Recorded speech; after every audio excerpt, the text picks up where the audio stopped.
വൃശ്ചികം 1 പുലർച്ചെ 4 മണിക്ക് ഞാനും ഏട്ടനും കൂടി എണീറ്റിട്ട് അമ്പലത്തിലേക്ക് പോവാണ് കേട്ടോ. ഞങ്ങൾ തൊട്ടടുത്തുള്ള അമ്പലമാണ് പാറമ്മൽ അയ്യപ്പ ക്ഷേത്രം. ഇവിടെ അയ്യപ്പനാണ് പ്രതിഷ്ഠ. പേര് പോലെ തന്നെ ഒരു പാറപ്പുറത്താണ് ഈ അമ്പലം ഉള്ളത് കേട്ടോ. നല്ല ഭംഗിയാണ് വരുന്ന വഴിക്കൊക്കെ കാണാനായിട്ട്. ഇപ്പോൾ നേരം വെളുത്ത് വരുന്ന സമയമായതുകൊണ്ട് നല്ല ഭംഗിയാണ് കാണാൻ. ഏട്ടൻ്റെ കൂടെ മാലയിടാനായിട്ടുള്ള ആൾക്കാരൊക്കെ വരാൻ സമയമാവുന്നേ ഉള്ളൂ. അപ്പോൾ ഞങ്ങൾ കുറച്ച് പൂവൊക്കെ വിരിഞ്ഞ് വരുന്നതൊക്കെ നോക്കി നിന്നു കേട്ടോ. അങ്ങനെ മാലയൊക്കെ ഇട്ട് തേങ്ങയൊക്കെ ഉടച്ച് ഞങ്ങൾ അവിടുന്ന് ഉപ്പുമാവും പഴവും ഉണ്ടായിരുന്നു, അത് കഴിച്ചു. ഒരു കാപ്പിയും കുടിച്ചു ഇറങ്ങി. പിന്നെ ഞങ്ങൾ കുടുംബക്ഷേത്രത്തിലേക്ക് പോയിട്ടോ. അവിടുന്ന് കുറച്ച് കാപ്പി കഴിച്ചു. അങ്ങനെ ഞങ്ങൾ പ്രസാദമൊന്നും ആയിട്ടുണ്ടായിരുന്നില്ല. അമ്പലത്തിൽ നിന്ന് പോരുമ്പം കുറച്ച് നേരത്തെ ആയതുകൊണ്ട് പ്രസാദം ആവുന്നേ ഉണ്ടായിരുന്നുള്ളൂ. അതുകൊണ്ട് ഞങ്ങൾ പോന്നു. പക്ഷേ മോനാണെങ്കിൽ അത് പറഞ്ഞ് ഏൽപ്പിച്ചിട്ടുണ്ടായിരുന്നു. അവനാണെങ്കിൽ പനിയായിരുന്നു, ഞങ്ങളെ കൊണ്ടുപോയിട്ടുണ്ടായിരുന്നില്ല അമ്പലത്തിൽ. അപ്പം ഭയങ്കര വാശി ചെയ്തുകൊണ്ട് അച്ഛൻ അടുത്തുള്ള കടയിൽ പോയിട്ട് പുഴുങ്ങലരി വാങ്ങിക്കൊണ്ടുവന്നു. ഞാൻ വേഗം അത് ഉണ്ടാക്കി കൊടുക്കാം കേട്ടോ. പുഴുങ്ങലരി വേഗം വേകാൻ വേണ്ടിയിട്ട് കുക്കറിലാണ് ഇട്ടത്. കുക്കറിൽ വെള്ളം ഒഴിച്ചിട്ട് വിസിലടിച്ചു. പിന്നെ അത് കുറച്ചൊന്ന് വെന്തപ്പം ശർക്കര ഇട്ടു, പിന്നെ തേങ്ങ ചിരവി ഇട്ടു, കുറച്ച് നേന്ത്രപ്പഴം കൂടി മുറിച്ചിട്ട് ഏലക്കാപ്പൊടിയും കൂടി ഇട്ട് കഴിഞ്ഞാൽ പായസം റെഡി ആയിട്ടോ.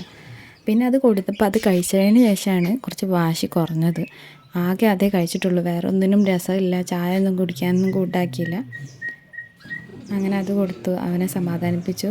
പിന്നെ ഞങ്ങൾ രാവിലെ അമ്പലത്തിൽ നിന്ന് വരുമ്പോഴേക്ക് അമ്മ കപ്പ, നമ്മൾ പൂളുണ്ടല്ലോ, പൂള പുഴുങ്ങി വെച്ചിട്ടുണ്ടായിരുന്നു.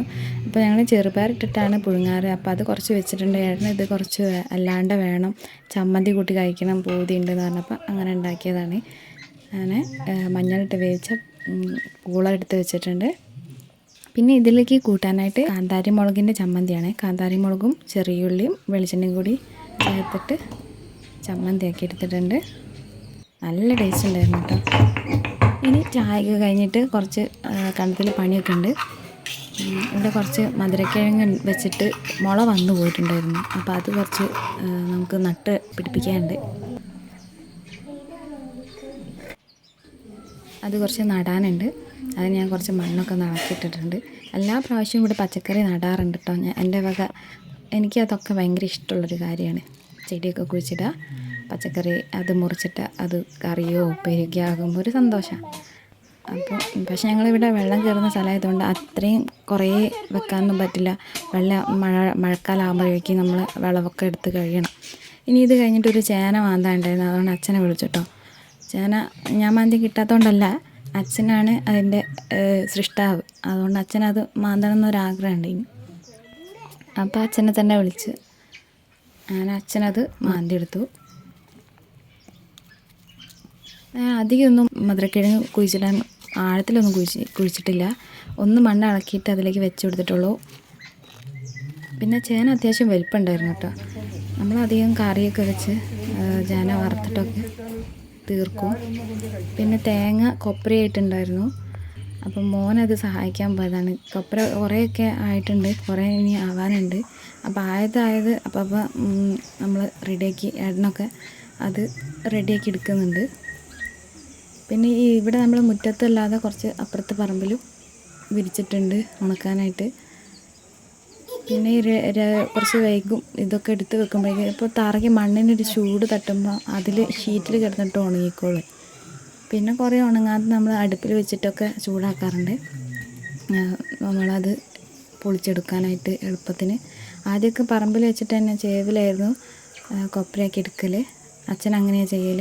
ഇപ്പോൾ ഏട്ടൻ്റെ സൗകര്യത്തിന് വേണ്ടിയിട്ട് ഇങ്ങോട്ട് കൊണ്ടുവന്നതാണ് വീട്ടിലേക്ക്. അച്ഛനിപ്പോൾ അതൊന്നും നോക്കിയെടുക്കാൻ വയ്യാത്തതുകൊണ്ടാണ്.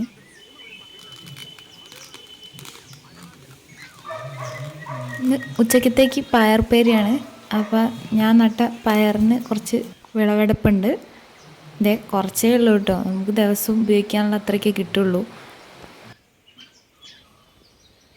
അതായത് ഞാൻ ഇപ്പോൾ കവറിനിപ്പോൾ ഊരിയെടുത്തതാ, ഒരുമാതിരി ഷേപ്പിലാണ് ഉണ്ടായത്. കക്കിരിയാന്ന് പറഞ്ഞാൽ അറിയിക്കേണ്ടല്ലേ. ഇതിപ്പോൾ ഇനി ഇവിടെ വെച്ചിട്ടുണ്ടെങ്കിൽ ഇത് ഇടക്കായി പോകുന്നതാണ് തോന്നുന്നത്. അപ്പോൾ നമുക്കിത് പറിച്ചെടുക്കാം. ഇത്തവണ നല്ല പുഴുശല്യം ഉണ്ടായിരുന്നു കേട്ടോ. ദിവസം രാവിലെ വന്നിട്ട് പുഴുക്കളൊക്കെ വന്നിട്ട് ഈ പയറിനെ തിന്നുന്നുണ്ടോ നോക്കുന്ന പണിയാണ് എനിക്ക്.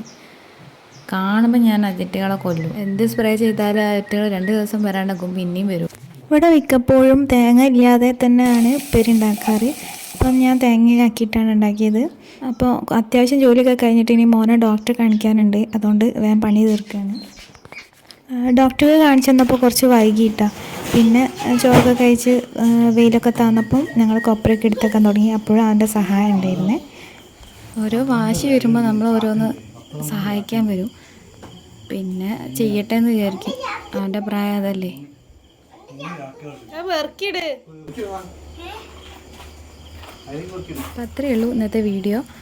അപ്പോൾ കുഞ്ഞ് വീഡിയോ എഡിറ്റ് ചെയ്യാൻ പറ്റുള്ളൂ. ഇനി അടുത്ത പ്രാവശ്യം നല്ലൊരു വീഡിയോ ഇട്ട് വരാം. എല്ലാവർക്കും ഇഷ്ടമായാൽ സപ്പോർട്ട് ചെയ്യുക, സബ്സ്ക്രൈബ് ചെയ്യുക. അടുത്ത വീഡിയോ കാണുന്നവരെ ടാറ്റ, ബൈ ബൈ.